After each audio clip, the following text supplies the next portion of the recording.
मुख्यमंत्री डॉक्टर मोहन यादव ने आज संबोधित करते हुए प्रदेश में पर्यावरण संरक्षण से लेकर किसानों की खुशहाली तक कई महत्वपूर्ण घोषणाएं की हैं। उन्होंने कहा कि प्रदेश में चिंता प्रोजेक्ट से लेकर गिद्ध संरक्षण तक सराहनीय काम हुए हैं। अब वन विभाग जल और थल दोनों ही क्षेत्र में जीव जंतुओं के संरक्षण पर जोर दे रहा है। मुख्यमंत्री ने बताया कि उज्जैन और जबलपुर में नए जू खोले जा रहे हैं और रेस्क्यू सेंटरों की संख्या भी बढ़ाई जा रही है। प्रदेश में इकोसिस्टम को बेहतर बनाने के लिए लगातार कदम उठाए जा रहे हैं। उन्होंने कहा कि आज से डीजल वाहनों को हटाकर गोल्फ कोर्ट की शुरुआत की गई है, जिससे प्रदूषण पर नियंत्रण के साथ पर्यटन को भी बढ़ावा मिलेगा।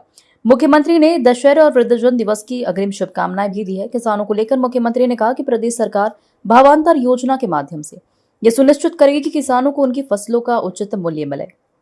सरकार समर्थन मूल्य से अंतर की राशि सीधे किसानों के खातों में जमा करेगी। उन्होंने कहा कि प्रदेश में किसानों के बीच उत्साह का माहौल है। किसान सरकार को धन्यवाद दे रहे हैं। साथ ही प्रधानमंत्री नरेंद्र मोदी और केंद्रीय कृषि मंत्री शिवराज सिंह चौहान का भी आभार व्यक्त किया।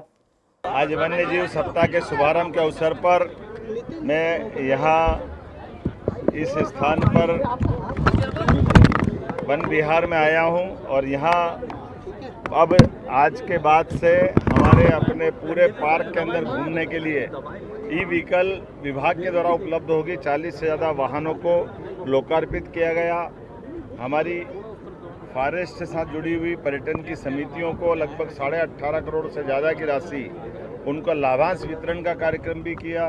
विभाग के अलग अलग उत्कृष्ट कार्य करने वाले सभी स्तर के अधिकारियों को भी जो विभाग की नीति है उस नीति के हिसाब से 50-50 हज़ार की राशि दे करके उनको भी पुरस्कृत करते हुए कार्य की दक्षता को बढ़ावा देने का प्रयास किया गया। मैं अपनी ओर से इस वन्य जीव सप्ताह के माध्यम से जो विभिन्न गतिविधि संचालित की जा रही है उसकी शुभकामना भी देता हूं और फॉरेस्ट डिपार्टमेंट धीरे धीरे आगे बढ़ते हुए सभी क्षेत्रों में काम कर रहा है, इसकी बधाई भी देना चाहूँगा। बहुत जल्दी हम अपने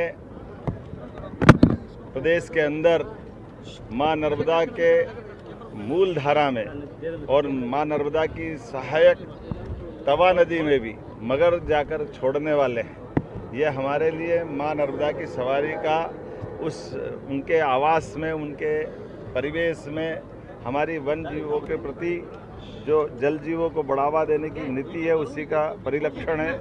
जब प्रदेश के अंदर चीता अपना परिवार बढ़ा रहा है, गिद्ध सफल हो रहे हैं, लेपर्ड हमारी प्रदेश में अच्छी संख्या में आकर देश में नंबर 1 की स्थिति में जा रहा है, तो सभी क्षेत्रों में समान रूप से वन जीवों की चिंता करना और थल में, जल में, नभ में सभी प्रकार के जीवों की चिंता करने के लिए सरकार प्रतिबद्ध है। मेरी अपनी ओर से सबको शुभकामना, बधाई। नवरात्रि के पावन पर्व की आज नवमी है, पूरे प्रदेशवासियों को बधाई। कल दशहरे का आनंद है, दशहरे की अग्रिम बधाई। आज वृद्धजन दिवस भी है, वृद्धजन दिवस की भी बधाई। और जैसा हमने कहा कि हमारे सारे क्षेत्रों में धीरे धीरे करके रेस्क्यू सेंटर और जू बढ़ाने की हमारी पॉलिसी है।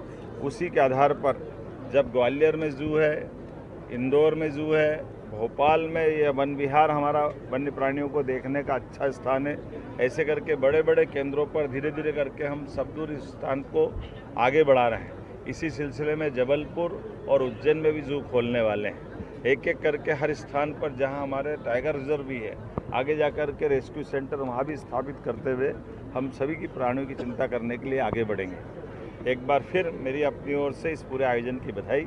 लेकिन अभी तो एक और अच्छी बात है, भावांतर योजना के माध्यम से हमारी सरकार किसानों के लिए मैं धन्यवाद अदा करना चाहूँगा प्रधानमंत्री माननीय श्रीमान नरेंद्र मोदी जी का और कृषि मंत्री जी का। हमारे यहाँ पिछली बार 4800 रुपये में सोयाबीन का MSP हुआ था। आपको ध्यान होगा कि ये हमारी सरकारों के द्वारा ही रेट बढ़ाए जा रहे हैं, अन्यथा सालों से सोयाबीन के रेट बड़े तकलीफ में थे। इस साल फिर 500 रुपये बढ़ा करके 4800 के बजाय 5328 रुपये का भाव MSP डिसाइड हुआ है। और ऐसे में हमारी सरकार ने तय किया है कि किसानों को उनका दाम दिला के रहेंगे। तो 5328 रुपये के लिए हमने अपने सारे कलेक्टर से कहा है कि अपने अपने ज़िले के अंदर मंडियों के भाव ठीक से मिले।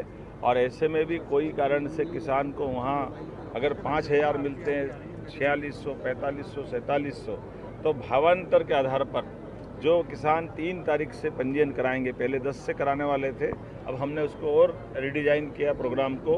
अब 3 अक्टूबर से किसान भावांतरण में जिनको अपने उपार्जन का लाभ लेना है या एमएसपी का लाभ लेना है, उसकी दृष्टि से हमने 3 तारीख से पंजीयन प्रारंभ कर दिया है और 24 तारीख से वो मंडी में जाकर अपना माल बेचे। शेष अंतर की राशि सरकार उनको तुरंत अतिशीघ्र पहुंचाएगी और मुझे इस बात का आनंद है कि प्रदेश भर में उत्साह और उमंग का वातावरण है। हर स्थान पर मैं जहां जा रहा हूं, भावांतर से जुड़े हुए सारे किसान धन्यवाद अदा करने आ रहे हैं और ये भावांतर का लाभ भी ऐसा ही है। फसल अपनी मंडी में नॉर्मल बेच सकेंगे। किसान जहां उपार्जन चलता था, खरीदी चलती थी, वहाँ लंबी लंबी लाइन लगती थी। 1 दिन 2 दिन 3 दिन लाइन में बैठना पड़ता था। कई सारी असुविधाओं का सामना करना पड़ता था। सरकार सारा प्रबंधन कर दे, फिर भी तुलावटी से लेकर के कई मामलों में दिक्कत आती थी। FAQ से लगाकर कई सारी और चीज़ें भी रहती थी। ऐसे में सारी चीज़ों की परेशानी को ध्यान रखते हुए भावांतर योजना हमने लागू करके पूरे देश के अंदर ये हमारा आदर्श उदाहरण बना है।